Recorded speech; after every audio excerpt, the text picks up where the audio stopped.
Hola, veus de Lleida. Els veïns del barri del Secà de Sant Pere estan d'enhorabona perquè a partir d'avui podran gaudir d'un nou espai que dona la benvinguda al barri. I és que avui destaquem la inauguració dels Jardins de la Llibertat, un nou espai públic ubicat a l'accés principal del carrer Llibertat, concretament davant la caserna de la Guàrdia Civil.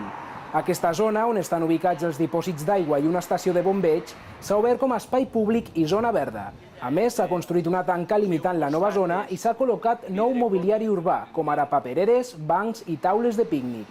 Aquesta actuació de millora s'ha complementat amb un mural en una de les parets dels antics dipòsits d'aigua de l'entrada del barri, fet per alumnes de l'Escola Municipal d'Art Leandre Cristòfol. El mural el forma un dibuix amb línies geomètriques i amb colors blaus de l'aigua, que incorpora el nom del secà i serveix com a element identificatiu del barri. El condicionament dels Jardins de la Llibertat s'emmarca dins de les actuacions del Pla de Millora Global d'Espais Urbans i de les principals entrades als barris de la ciutat, al que la Paeria hi destina un pressupost de 860.000 euros.